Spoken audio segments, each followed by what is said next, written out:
Wow, Pennsylvania. You guys are the new Florida. You guys are the new Florida. You guys are the new Florida. I bet your TV stations are loving it. You know how many commercials these guys are getting? Are you tired of commercials? Are you ready to vote? Well, we're going to win in Florida too. And, you know, Florida's not just my home. It's the home of the 45th and soon to be 47th President of the United States.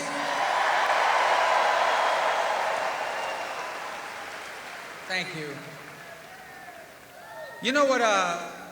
This is now my third rally in 5 days, Trump rallies. We were in Nevada, we were in Arizona, we're here with you today. He's not doing many rallies in Florida anymore because he's focused on these places that are so key to victory. But he'll be there on Tuesday night to celebrate his victory if you guys want to come down to Palm Beach County.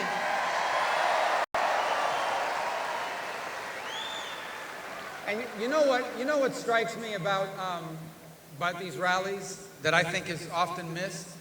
Is these are happy things. You guys are happy people. You're excited people, right?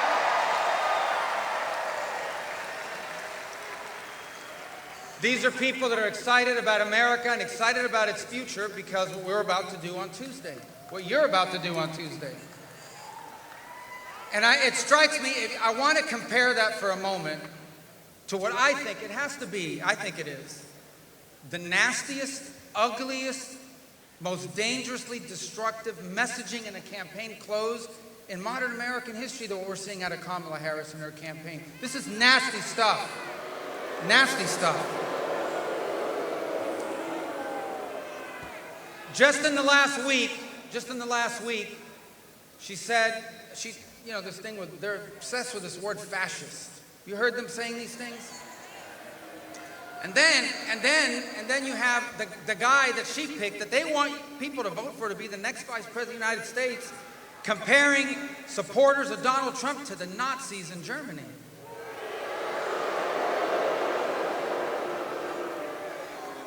By the way, Hillary Clinton said the exact same thing, but the same thing. Like, usually,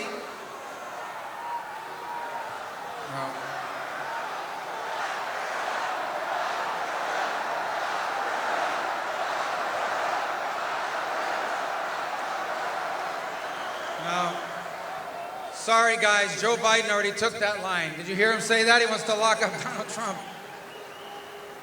But he meant in the political sense. He meant in whatever, you know.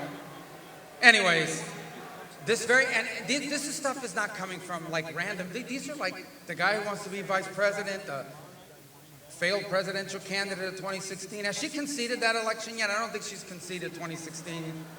And then MSNBC. Oh, I'll forget it. Never mind. I won't even talk about it. My whole point. But this is dangerous, nasty stuff. Really one of the most negative, vile, hate campaigns that I've seen of any candidate in the close. And compare that to the joy and the happiness that we're campaigning on to make sure we elect Donald Trump the next president of the United States.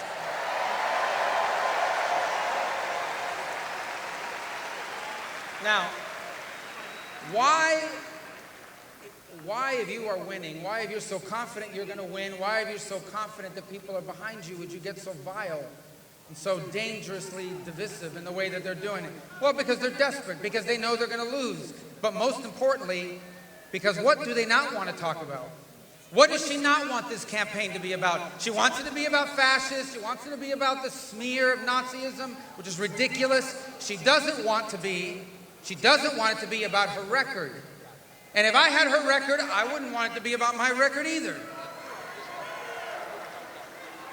What is her record? And here's where we get serious, because this is important. We're talking about the record here, okay?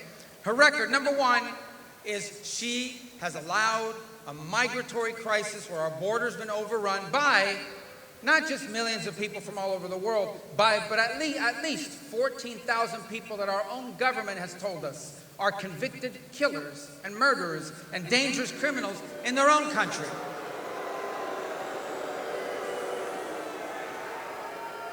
And you know, they like to, They like to spark up outrage. Here's what people should be outraged by. Here's what I'm outraged by. Here's what I'm sure you're outraged by. I'm outraged about what happened to a young lady named Jocelyn Nugre. She was 12 years old. Okay? She was abducted. She was tortured. She was murdered, and she was dumped in a ditch by members of the Tren de Aragua gang that were allowed into this country under the Harris administration and released into our streets under this administration. That's a record.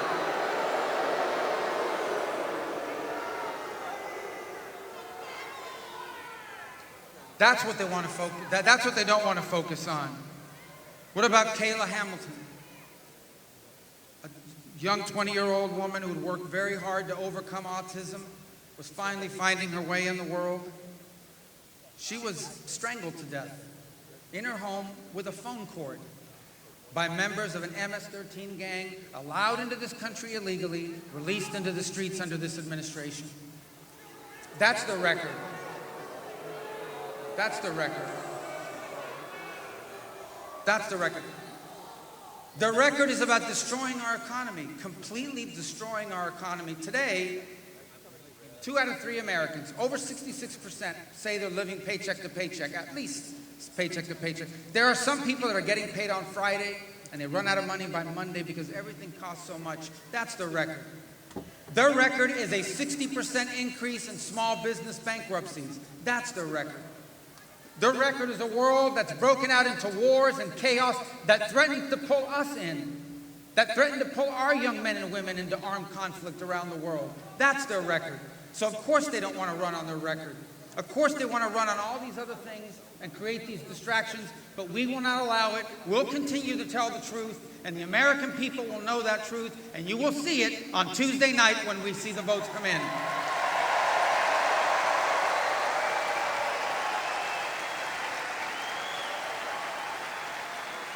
You know the most outrageous thing, perhaps of all? With a record like this, she was asked in an interview, she was asked, would you do anything different?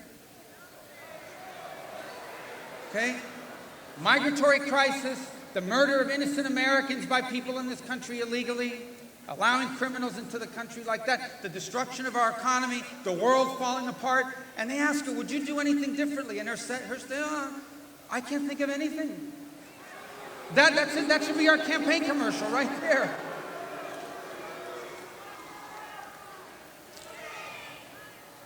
Let me segue here for just a moment, if you'll allow me, please, because there's media here that covers the news in Spanish. I'd like to say a few things in Spanish, and primarily because I like the way I say it a lot better than the translator does. Le quiero hablar a los hispanos de Pennsylvania y del país, porque hemos llegado a ese momento en una campaña sumamente importante, una campaña de gran importancia para el futuro de este país y para el futuro de su familia. Aquí lo que está en juego es muy serio. Tenemos una crisis migratoria y este es un país de inmigrantes. Siempre se ha celebrado la inmigración legal, pero lo que tenemos es una crisis migratoria en que criminales se han infiltrado dentro de este país. ¿Y dónde van estos criminales? Van a nuestras comunidades a hacer daño, van a nuestras comunidades a aterrorizar a poblaciones y a personas inocentes. Eso es el récord de esta administración. Tenemos una crisis económica. El costo de la vida está acabando con el bolsillo de los trabajadores en este país. Los pequeños comerciantes que no pueden funcionar, que están yendo a la quiebra bajo esta administración. Estamos viviendo en un mundo que se ha vuelto en llamas, en fuego. They understood en fuego, right? De fuego. Fire, it's on fire. Un mundo que nos amenaza con una guerra. ¿Y quién ustedes creen que van a tener que pelear en una guerra si sigue así? Sus hijos, sus nietos, nuestro futuro. Esa es la realidad, y por eso que van a tratar de distraerlo con todo tipo de distracción. Hablando tonterías y boberías y nombretes y lo demás. No permitan que eso ocurra. Aquí lo que está en juego es el futuro de este país. Y interesantemente, y esto pasa en todas las elecciones, salen artistas y cantantes y actores, tienen todo el derecho a apoyar a quien quieran ellos apoyar. Pero ellos no tienen que preocuparse del costo de la vida. Ellos no tienen que preocuparse de que los vayan a asaltar, ellos tienen protección, pero ustedes sí. No permitan que quiten el enfoque sobre lo que importa en esta campaña, y lo que importa es lo siguiente. Si Kamala Harris gana, nuestro futuro es un futuro de pobreza, inseguridad y guerra. Pero si Donald Trump es nuestro próximo presidente, nuestro futuro es un futuro de prosperidad, de seguridad y de paz. All right.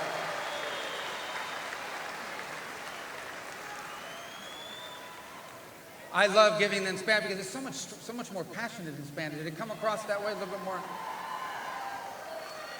And in case you want, basically what I said is I saved a bunch of money by switching to Geico. In case you're wondering what I was talking about. All right. So, all right. All right, so we have this campaign of all this irresponsible talk and trying to distract us from the issues that matter.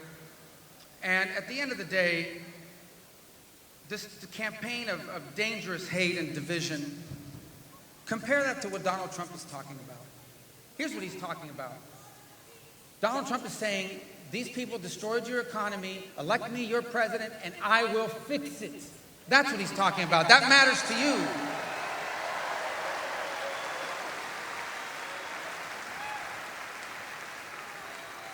Donald Trump is saying these people opened our border. They've allowed criminals from all over the world to pour into our country and terrorize innocent Americans. But if you elect him president, he will close that border, he will stop that insecurity, and he will make Americans his priority.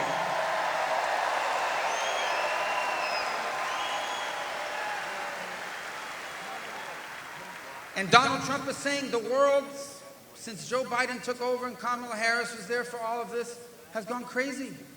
We were humiliated by the Taliban in Afghanistan.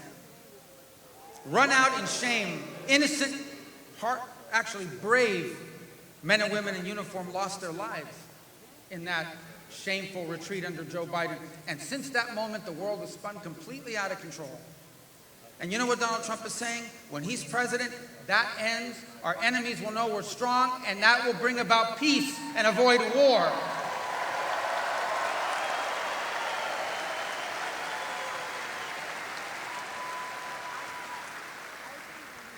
You know, here's an observation I think you probably share, and if you're watching and looking in the audience tonight, you'll see it. I see it right now. Donald J. Trump has put together the most fascinating, most diverse coalition of Americans from every race, every ethnicity, every walk of life in American political, modern American political history. It's unbelievable.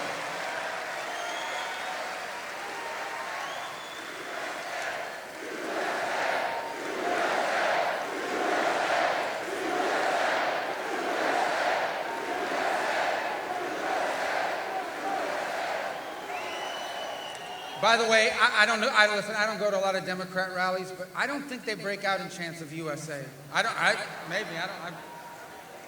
For whatever reason. But look, he's put together this incredible coalition. Oftentimes, like, you'll be at a Trump rally and like the speaker before you would disagree with them on 20% of the issues. Another person, different background. Maybe they were from a different party. He's got people that used to be Democrats that have left the Democratic Party because they're not insane and they don't want to be part of an insane movement. Okay, he has, but ultimately, if you think about this extraordinary coalition of support, which is really fascinating, what is it that unites it? And the answer is not just love for our country, but we are tired. We are tired of being a country where everything is bad news.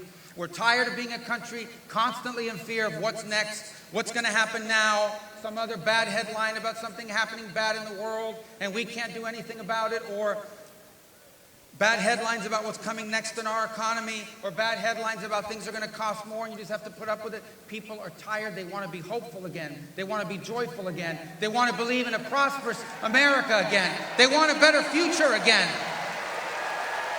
That's what unites us.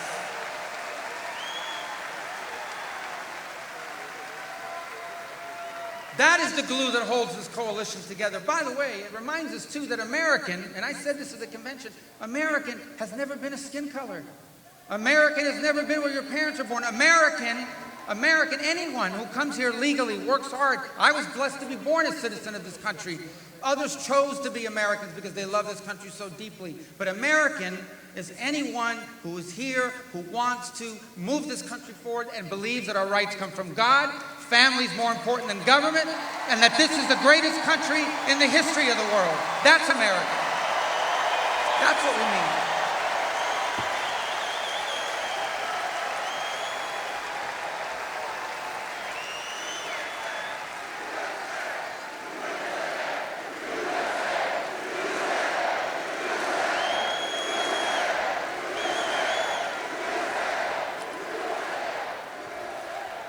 And so we are gathered here today as Americans who love their country and are ready to claim its future, the kind of future our children deserve. A nation that's hopeful, a nation that's optimistic, a nation that's confronting its challenges and fixing its problems so our children can have what we had. The greatest country in the history of the world, the strongest country in the history of the world, the best country in the history of the world.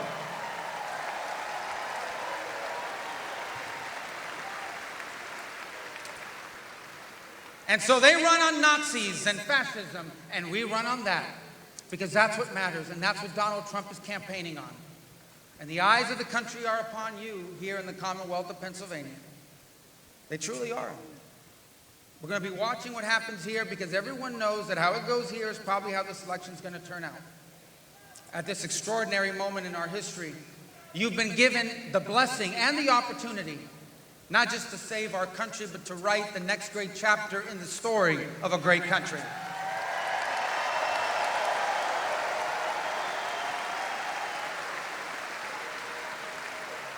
And you can do that. You can do that by electing a new U.S. Senator in Dave McCormick.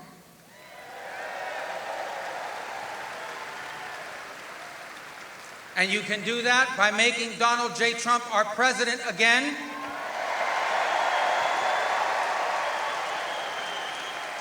And if you help make Donald J. Trump our president again, together with him, we will make America great again. Thank you. God bless you.